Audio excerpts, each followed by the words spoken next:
сунуш боюнча калып кетпеш үчүн мындай бир жоопкерчилик алынабы ушул форумдан кийин? Аны барып эч ким аны сен жасабай койдуң деп аны жазыла албайт. Биз азыр мэрлерге курал берип атабыз да. Бул форумдун түпкү максаты кандай? Кээ бир шаарларда мисалы таштананы чыгарганың үчүн кайра жаран төлөйт да. Шаар канчалык деңгээлде өнүгүп атат? Ошончо көп агып келген сырттан, ички миграциядан агып келген эмелерди камсыз кылыш керек. Жетишпей жатат уже. Мэрлерди Түркияга алып барып келдик дедиңиздер. Дагы башка өлкөлөргө алып барып ушундай тажрыйба алмашуу жүрөбү? Школа мэров деген бар, школа губернаторов деген бар. Кадрларды даярдашат. Кайсы мэр өзүнүн ишинин жыйынтыгын көргөзүп атат? Кайсыга кандай баа берилип атат? Жалал Абад, Каракол шаарлар инфраструктуралык жактан, кызмат көрсөтүү жагынан өкмөттүн жардамы менен өтө алдыга озунуп чыгышты.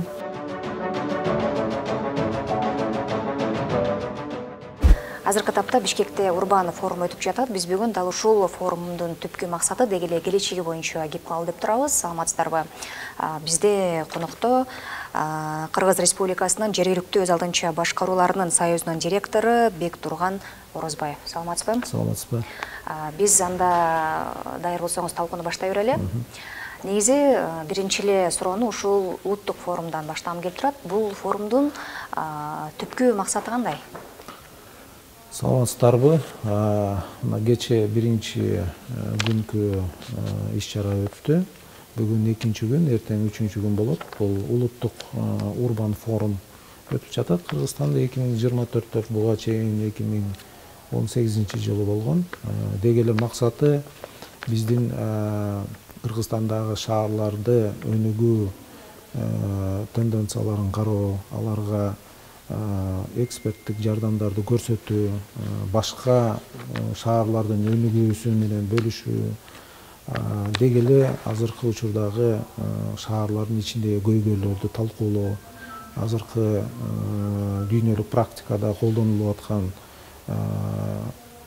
иш тажрыйбаларды колдонуу да. Бул жерде мына азыр көрүп атасыздар, технологиялар өтө бат мындай өнүгүп атат, санариптештирүү жүрүп атат, акылдуу шаарлар пайда болуп атат, интернет дүйнөсү канчалык кирип атат. Биз өтө мына тездик менен баратабыз да. Мына ошол себептен бизде Кыргызстанда дагы шаарлар калып калбашы керек. Башка өнүккөн өлкөлөрдө кандай кызматтарды санариптештиришти, эң негизгиси шаарларда ошол жердин жашоочуларына, шаардыктарга ыңгайлуу шартты кантип түзүш керек. Кантип кызматтар сапаттуу көрсөтүлүш керек. Шаардын ичиндеги көйгөйлөрдү чечүү жолдору кандай? Анын өтө көп түрлөрү бар да. Таштандыны мисалы бир шаарда элдер алып келип тапшырган үчүн компаниялар акча төлөсө, кээ бир шаарларда мисалы таштандыны чыгарганың үчүн кайра жаран төлөйт да. Анын ар жерде ар кандай механизмдери бар. Мына ошолорду талкуулоо, үйрөнүү, климат азыркы учурда абдан актуалдуу болуп атат. Мисалы азыр Монголиядан мэриясынын өкүлдөрү келип, мисалы Улан Батырда ошол климатты, абаны тазалоо боюнча кандай мындай иш-чаралар жүргүзүштү, кандай маселени көйгөйдү кантип чечишти, ошолор боюнча бөлүшүп кетти да. Андан сырткары мына азыр Турциядан 3 шаардын мэри келип атат. Гебзе, Башескеле, Бажылар деген шаарлардын мэрлери. Булар биздин Кыргызстандагы шаарлар менен дагы боордоштук мамилелери бар. Булар өздөрүндө кантип ошол көйгөйлөрдү кантип чечишти, мисалы транспорт тыгындары кантип чечишти, же болбосо таштандыны кантип алып чыгышат, же болбосо ошол жерде шаарлардагы кар-картаңдарга, же болбосо майыптыгы бар жарандарга кандай шарттарды түзгөн, социалдык эмелери мына азыр дагы бири-бири бөлүшүп кетет ошол өздөрүнүн тажрыйбалары менен да. Мына ошон баягы дүйнөлүк тенденциялар кандай болуп атат. Азыр эл аралык уюмдар, ошол шаарларды изилдеген эксперттер келип өздөрүнүн мына 3 блокту азыр жүрүп атат. Креативдүү шаар деген кандай болуш керек? Санариптештирилген, же болбосо коопсуз шаар кандай болгондо коопсуз болуп эсептелет. Биз балдарыбызды кенен көчөдө мектепке барып келеби кандай, көрдүңүздөр, азыр мына камера бардык жерде. Мына ошолор ар жерде ар кандай чечилген да. Жарыктандыруу мисалы үчүн бизде деле азыр мына шаарлар күндүн энергиясы менен алып атат. Мисалы Көкжаңгак шаарына биз 3 километрге коюп бергенбиз долбоор менен. азыр электр энергия кетириштин кереги жок. Эгерде баардык шаарларыбыз, Бишкек шаары, Ош шаары баарыбызды көчөлөр жарыктандырып, электр энергия менен чыгара турган эмеге өткөрсө, биз канча экономия этебиз каражатты. Электр энергия, гэстерге канчалык деңгээлде биз жеңилдик беребиз, көрдүңүздөрбү? Мына ошого окшогон өтө көп да шаардын ичинде. Жашоо баарысы шаардын ичинде. Ошол жерде башка жактан келгендер, туристтер келгенде мындай эз ала тургандай болуш керек, өзгөчөлүктөр болуш керек. Жакшы практикаларды мэрлер көрүп барып анан жазышат да. Ошон үчүн мага көбүрөөк көрсөткөнгө, көбүрөөк пикир алмашканга, талкуулаганга мына ушул форумду уюштурдук. Бул жактан мына сөзүңүзгө аралжы, мына креативдүү шаар деген, мисалы, ушул шаарды өнүктүрүү багытында бардык багытта талкуулар жүрүп атат деп атасыз. Бул жерден ошо сунуштарды айтып атат, сунуштар да айтылып атыптыр, негизи ушул сунуштар сунуш боюнча калып кетпеш үчүн мындай бир жоопкерчилик алынабы ушул форумдан кийин? Эми бул форум, бул мындай айтканда практикалар менен бөлүшүү, бул жерде пикир алмашуу, ушундай аянтча түзүп берүү да. Аны барып эч ким аны сен жасабай койдуң деп аны жазыла албайт. Биз азыр мэрлерге курал берип атабыз да, ал барып жазашы өзүнөн. Ошондой эле бир куралдын түрү, мисалы үчүн биз аларды чогултуп, башка мамлекеттердин шаарларын көрсөткөзсөк болот да. Бул өтө кымбатка турат. Биз азыр бул жерге шаарларды, 33 шаарды Кыргызстандагы мэрлерин чакырып, башка жактагы эксперттерди, мэрлерди алып келип, аларды бөлүшкүлө деп атабыз да. Мисалы үчүн 2-3 жыл мурун биз 26 шаарды Турциянын шаарларына барып көрсөтүп келгенбиз. Ошондон келгенден мен байкадым, кээ бир шаарлар келип социалдык, мисалы, түйүндөрдү ачышты да. Атайын, мисалы, Турцияда дүкөндөр бар экен, жакыр үй бүлөлөргө өтө жеңилдетилген шартта товарларды беришет да, мисалы үчүн тамак аштарды. Ошондой түзгөн. Ошондой мен көрдүм, мисалы, Араланда түзүптүр ошентип. Мисалы, Кочкор Ата шаарында ошондой аракет кылган. Мисалы, ошондой практикаларды баягы мен уккандан көрө барып көрүп келген жакшы да. Же болбосо бул жерден презентациялар менен көрсөтүп берип атышат. Канткенде, мисалы, экологиялык проблемалар чечилет. Элдер кантип чечти? Мисалы, Россиянын шаарларында, башка шаарларда азыр эксперттер көрсөтүп берип атат. Мисалы, кээ бир шаарларда ошол велосипеддер жүргөн жолдорду абдан жакшы коюшкан. Кээ бир шаарларда парктарды окумуш кылган, майыптарга атайын парктарды жасаган. Тыгындарды жок кылыш үчүн ар жерде ар кандай механизмдерди колдонуп атат. Мына биздин Бишкек шаарда эле ар кандай эмелерди издеп атпайбы? Мисалы, Турциянын азыр бир мэри Стамбулда архитектор болуп иштеген экен. Мен шаарды айлантып көрсөтсөм, айтып атат, силерге трамвай жакшы экен деп атат. Ошол чечет деп атат проблеманы. Метро өтө кымбат. Андан көрө ошол эмени койсоңор, автобустан да, троллейбустан да, силерде могу Бишкек шаарында эмени, трамвай жана электричка деп коет го. Ошол байма-бай өзүнүн жолунда жүрөт, ага эч ким өтө албайт да. Ал бат чечет деп атат да, көрдүңүздөрбү? Алар уже бул проблеманы өтүшкөн да. Стамбулдун ичинде дагы ошол жана трамвайлар, эмелер, электрический эмелер абдан бат жүрөт. Канчалык эмени чечсе болот. Бирок бул Бишкек шаарына трамвайды койгонго мындай архитектуралык түзүлүш туралы келеби? Ал башка кеп, аны баягы азыр Бишкек шаары дагы бөлүшүп атат, мына башка блоктордо. Азыр Япониянын чоң компанияларын алып, мына генералдык пландарын иштеп чыгышат. Балким ошол жактарда өзүнчө түзөттүр. Эми баягы эксперттер карап айтып атышат да, кайсы чечим силерге жакыныраак. Мисалы, азыр автобуста жакшы бир чети тазаланып, мындай шаар көрккө келип, бир типтүү болуп баштады да. Бирок айтып атат, булар айтып атат, биз дагы өткөнбүз муну дейт. Бирок бизде ошол трамвай маселени чечти деп атат да. Силер да ошону ойлонуп көргүлө дейт. Эми ал сунушу. Аны эми биздин мэрлер алар өздөрү каражатка жараша, эмеге жараша чечишет. Кээ бир эмелер мына айтып атышат, деген көп шаарларыңарда ушул ички жолдор проблема экен деп атат да. Ошону оңдосоңор жакшы эмеге келет, көрккө келет деп атат да. Туристтер келе баштайт. Башка эмелер келе баштайт. Мындай парктарга көңүл бурушуңар керек экен деп мындай сунуштарын берип атышат да. Мына азыр Жалал Абад шаары, Каракол шаары биздин мамлекеттин дагы өтө чоң салымы болуп атат. Бул да өтө чоң дем берип атат бизге. Абдан алдыга жылдырда берип баста өзгөрүлдү. Азыр мына Карабалта, Токмок шаарларына да чоң, Талас шаарына чоң каражаттар бөлүнүп атат. Бул мамлекеттин да бул жерде салымы керек. Бир гана мэриялар өздөрү гана баарын чечип койсо, анда бизде эбак эле баары чечилип калмак да. көп тараптуу бүт жактан жардам бериш керек. Жергиликтүү азаматча башкаруулар союзу бул шаарлардын айыл өкмөттөрүнүн ассоциациясы. Биз да демилге кылып, бизде ошо жардамыбыз, биздин салымыбыз. Аларды алып келип, маалыматтарын берип, кандай кылсак батыраак оңолобуз, түзөлөбүз, проблемаларды чечебиз, таштандыны кантип алып чыгыш керек, жарыктандырууну кандай кылыш керек, тротуарлар кандай болуш керек, көп маселелерди биз булар менен чогуу талкуулайбыз да бул жерде. Сиздин оюңуз боюнча ушул өзүбүздүн Бишкек шаарын алып көрөлү.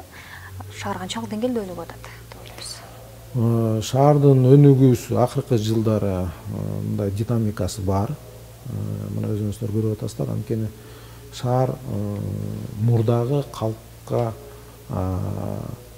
мындай ылайыкташтырылган болчу да, 300 миң, 500 миң калк. Бүгүнкү күндө 1,5 миллиондон ашык калк бар.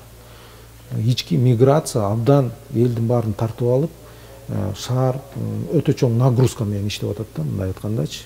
Таза сууну ошончо адамга жеткириш керек да.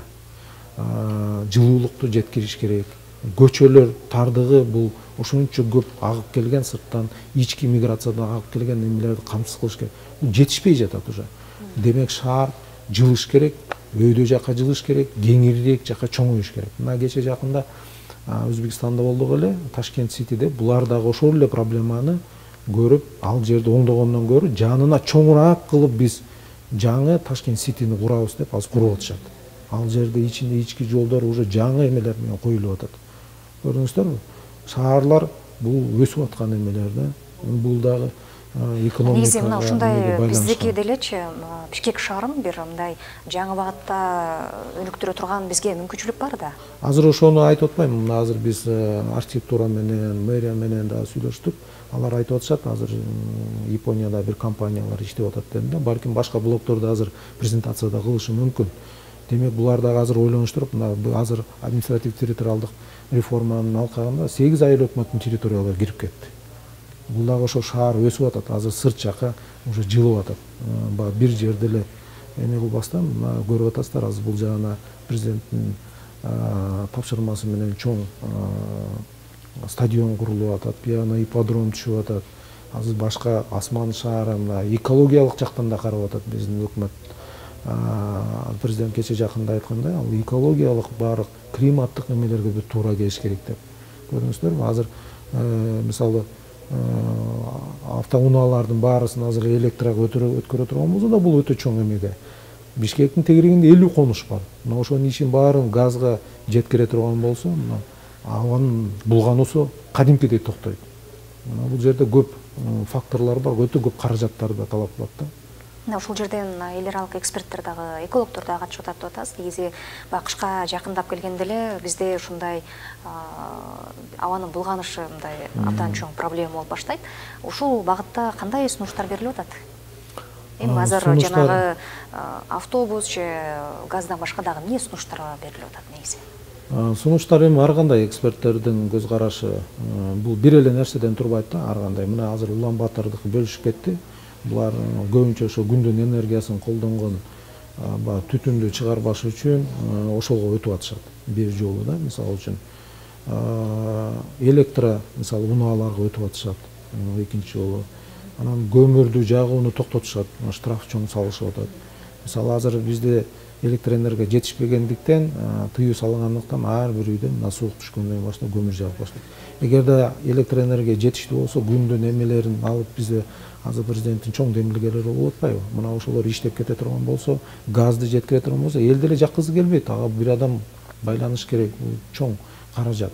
Электроэнергияны эле улап коюп туруп эле болду, үй жылуу болмок да. Албетте бул чечиле турган нерсе. Бул этапты бардык шаарлар басып өтөт. Азыр өлкө мисалы Пекинде эле мисалы же болбосо Американын же болбосо Европанын эле өлкөлөрү бул проблемаларды басып өткөн. Анан акырындык менен чечишкен. Көпчүлүгү азыр мисалы Турцияда шаарларда карасаңыздар, үйлөрдүн башында сразу күндөн алган энергиянын батареялары турат. Ошол үйдү ысык суусун, жылуулугун сразу камсыз кылып берет. ТЭЦке уланбайт, эме болот, автономдуу эмеге өтүп атышат. Ар кандай бунун көп факторлору бар. Бир эле нерседен чечилип калбайт. Акырындык менен баары чечилет бунун баарысы. Анан мына ушул форумда айтып атасыз, баягы эксперттер чет өлкөдөн дагы келишкен турбайбы бизде мэрлер. Ал мэрлер менен тажрыйба алмашуу кандай деңгээлде жүрөт? Бул форумдун ичинде жанагындай презентацияларды көргөзүү менен эле чектелеби же ушул форумдан кийин буга чейин баягы мэрлерди Түркияга алып барып келдик дедиңиздер, дагы башка өлкөлөргө алып барып ушундай тажрыйба алмашуу жүрөбү? Жок, азыр бул форумда бул жерде аянтча, бул кыска күндүк эле, 1-2 күндүк эле бул жерде ар ким өзүнүн тажрыйбасын алмашып, бири-бири менен таанышуу эмелер гана болот. Мисалы ушул эле шаарлар өзүнчө башка убакытта, мисалы биз Чолпон Ата шаарын ошол башчысы эле Багжыла шаарына алып барып боордоштук түзгөнбүз. Алар эми бул жака келишет. Эми алар өздөрү макулдашат шаарлар. Мисалы Россиянын башка шаарлары менен бизде өтө көп боордоштуктар. Казакстан, бул жагы Өзбекстан менен бар. Областтар азыр Өзбекстанга барышып, бири-бири менен тажрыйба алмашат. Бул өзүнчө иш-чара да, бул өзүнчө чоң иш-чара. Аны өзүнчө жүргүзүшөт. Негизи бул урбан форуму канча убакытта берип турат? Эми буну уюштурсаңыз, жыл сайын кылсаңыз болот. Негизи азыркы тапта негизи бүгүнкү күндө мына мэрия, Бишкек шаарынын мэриясы, жергиликтүү өзүнчө башкаруулар союзу, Movgreen деген экологиялык коомдук уюм, Өнөктөр саясат институту, жергиликтүү өзүнчө башкаруу боюнча өнөктөштүк бар. Мына ошолор чоң жардам менен өтүп атат да бул жерде. Анткени бир эле Бишкек шаарына өтө оордук келет. Биз жардам берип өткөрөбүз. Балким кийинки жылы Ош шаарында өткөрөттүрбүз. Эгерде партнерлор ушул шаарды изилдеген, жардам берем деген уюмдар жардам берсе, балким Ош шаарында өткөрсөк андан жакшы болот. Кийинки жылы балким Талас шаарына өткөрөттүрбүз же Каракол шаарына. Ошентип көбүрөөк аралашыш керек, көбүрөөк тажрыйбаларды көрүш керек да. Анан бул бир этабы да. Анын башка эмеси мэрлерди сыртка алып чыгып, көбүрөөк көрсөтүш керек да. Көрүп келгенден кийин батыраак болот өнүгүү дагы. Бул өтө жакшы, эффективдүү методдордун бири да. Кайсы өлкөнүн мэрлери катышып атат дедиңиз бул жака азыр? Азыр Турциядан 3 мэр катышып атат бул жерде. Анан Улан Баатырдан келген өкүлдөр бар. Башка эл аралык уюмдар көп катышып атат. Анан ушул эле форумда бизде тыгын маселеси боюнча айттыңыз, анан негизи таштанды маселеси боюнча кандай сунуштар берилип атат, мындай тезирээк жана сапаттуу ишке аша турган бир методдор сунушталып атабы? Ооба, бул өзүнчө бир блокто эксперттердин презентациялары бар. Ар бир өлкөлөрдө кандай кылып чечилип атат. Бул деген каражатка ар кандай эмелери бар. Мисалы үчүн Латвияда ошол эле таштандыны кантип чогултуп келет. Ал таштандыны сортировка кылгандан кийин ал бир жерден саркофаг кылып, өзүнүн механизмдери бар. Ал таштандыдан газ алышат. Газды алып кайра сатышат. Ошол эле учурда таштандыларды бөлүп, анын ичинен сырьёлор чыгат. Тарифтерин кантип койгон, кантип чогултат, кандай проблемалар бар, ошолор боюнча бөлүшөт. Анын таштанды боюнча заводдагы бул өзүн өзү акташ үчүн буга өзүнчө бир калктын саны болуш керек экен да. Мисалы 300 000 калк болсо, анда өзүн актайт экен. Анткени бул баягы таштандыдан кайра сырьё чыгарыш керек, айлыгын төлөш керек, завод иштеш керек да. Газ алабы же кандай кылат. Ошондой өзүнүн ар кандай заводдор бар. Азыр Бишкек шаары уже куруп атат го, чоң эмени ар кандай да таштандыны. Анан таштандыны бөлүштүргөн менен кайра баарын чогултуп бир жерге төгүп салсаң, бөлүштүргөндүн кажети жок. Ал бөлүшкөндө бөлүштүрүп таштандыны кайра ошол бойдон кетиш керек да. Мисалы Турцияда биз мэрлерди алып барганыбызда бизге көрсөтүп берди да. Биз де ошентип бөлүштүрүп койгонбуз дейт урналардычы. Элдер бөлүштүргөндөн кийин бирок жана ал жерде дагы мусордун керектүүлөрүн урдагандар пайда болду дейт. Анан баягы биздин заводдор бизге арыздана баштады дейт. Биз кантип өзүбүздү актайбыз, биз жетпей калып атат ал сырьёлор деп атат. Анан булар аны чечүү жолун машиналарды жасашыптыр дагы, машина келет экен бир үйдүн алдына. Анан ошол жерде турат экен, элдер алып чыгып туруп, бөлүштүрүп туруп таштандыны бергенде ага карточкасын акча которуп берет экен. Ал сатып ала турган болуп. А ошондо тиги таштандылар уурдамай токтоду дейт да. Анан заводдорго да пайда келе баштады дейт. Заводко пайда келбесе, ал да чогултпайт. Жөн эле апарып бир жерге төгүп койгон бул проблеманы чечпейт. Ал кайра көбөйтөт. Мисалы Кореяда көрдүм, ал жерде ар бир палатканын ичине аябай көп эмеге бөлүп коюптур, ар бирин бөлүштүрүп салат экенсиң. Тамак ашын өзүнчө ошону эме кылган үчүн төлөйт экенсиң. Башка жерге төгө албайсың. Төксөң өтө чоң штраф. Ушундай эле метод Германияда да колдонулат болуш Ал керек. жерде ар бир мамлекетте өзүнүн менталитетине жараша, аң сезимине жараша, билимине жараша, географиялык башка шарттарына жараша ар кандай да, түрлөрү көп. Мисалы жарыктандыруу ар жерде ар кандай, бирөө электр энергия, бирөө күндүн энергиясы, бирөө такыр башкача эме кылат. Ушундай да. Таштандын ушул методун бизге киргизгенге болобу? Эми аны мэрлер чечиш керек. Мэрлер өздөрү карап, кайсыны иштеп кетет, кайсы иштебейт, анализ жасаш керек. Андан да ошол шаарлардын өзүнүн генпландары кандай, планировкасы кандай, анын Таштандынын алып баргандан кийин рекультивацияны жасай алабы? Ар бир жерде полигон ачыш өзүнчө проблема. То есть бул жерде өтө көп да маселелер көп. Анан бул урбандын экинчи жагы бар. Бул жерде биз азыр мына Россия шаарларынын ассоциациясы келип презентация жасап атат. Аларда 100 шаардын бирикмеси ассоциациясы иштейт. Кантип жардам берет, кантип окутат. Буларда жакшы бир практикасы бар экен. Мына азыр биз менен бөлүшүп атат. Школа мэров деген бар, школа губернаторов деген бар. Кадрларды даярдашат. Бир жылда сөзсүз мамлекет тарабынан каржыланат дагы 10 күндөн, ар бир ай сайын 10 күндөн барып окуп келет. Анткени жаңы кадрлар кайсы сферада экенин аны үйрөтүш керек, канча мыйзам бар. Мисалы бизде анализ жасадык, Кыргызстанда азыр айыл өкмөт мэриялар 183 мыйзамды билиш керек. Ошол жерде укуктары жазылган. 247 мыйзам алдындагы актыларды билиш керек. Элестетиңиз, бул канчалык чоң. Мына аны окутуш керек да. Мына ошондой практиканы киргизиш керек. Карап, мына жакшы нерселерди алыш керек да. Көрдүңүздөрбү, ар кандай жолдору бар. Мисалы Түрк дүйнөсүнүн муниципалитеттердин ассоциациясына бүгүн өзүнүн презентациясын көрсөтөт. Түрк тилдүү өлкөлөрдүн ассоциациялары менен иштешет. Биз дагы киребиз ал жака. Алар дагы ушу тажрыйба алмашууну көп жүргүзүшөт. Турциянын шаарларын көрсөтүшөт. Башка мамлекеттердин немесин эме отурушат. Казакстандын ассоциациясы, муниципалитеттердин ассоциациясы келди. Булар жаңы түптөлүп баштады. Өзбекстандыкы кече биз барып келдик. Алар махаллалардын ассоциациясын түздү. Бар эң негизги эл менен эң биринчи иштеген бийлик органдары да булар. Ар жерде ар кандай. Ассоциациялар күчтүү болсо, мэриялардагы муниципалитеттер, айыл өкмөттөр да күчтүү болот. Анткени консультациялык, практикалык ушундай жардамдар өтө көп берилет да. Азыр биздин Кыргызстан боюнча 33 шаардан 33 мэр катышып атат дедиңиз. Ушулардын ичинен кайсы мэр өзүнүн ишинин жыйынтыгын көргөзүп атат? Кайсыга кандай баа берилип атат? Мэриялар ар кандай бизде. Аларга бааны өздөрүнүн кеңештери берет, анан эл берет. Биз болгону ассоциация жардам беребиз, өкмөт жардам берет. Түптөлүшүнө аларга укуктук жактан жардам, практикалык жардам. Мына азыр Шамалдуу Сай, Кара-Балта, Кант шаарларына ассоциациядан эксперттер барып, документтерин баарын иретке келтирип жасап жардам берип атат. Муниципалдык ишканалардын документтери кандай болуш керек, ичиндеги кызматкерлер, штаттык түзүмдөрү, окутуулар, ушундай эмелер жүрөт да. Бул жардам өтө керек да. Анткени эксперттердин тажрыйбасы чоң. Ошондой эмелерди берип атабыз. Ал эми кантип өнүгүп атат, буну эл баалайт. Анан кеңеш баалайт буларды. Анткени мыйзам боюнча бир жылда 2 жолу кеңештин алдында отчет беришет булар. Ошондой эле жасаган иштери боюнча элдин алдында бүт результатын көрсөтүш керек. Ар бир жерде ар кандай. Эми баягы өнүгүүнү алдыга кеткен азыр Жалал Абад, Каракол шаарлар инфраструктуралык жактан, кызмат көрсөтүү жагынан өкмөттүн жардамы менен өтө алдыга озунуп чыгышты. Бул азыр өзүңүздөр барсаңыздар деле байкайсыздар. Бирок ар бир шаардын өзүнүн өзгөчөлүктөрү бар да. Эми ушул урбан форумдун келечегин кандай көрөсүз? Эми булундай иш-чараларды көп өткөрүш керек.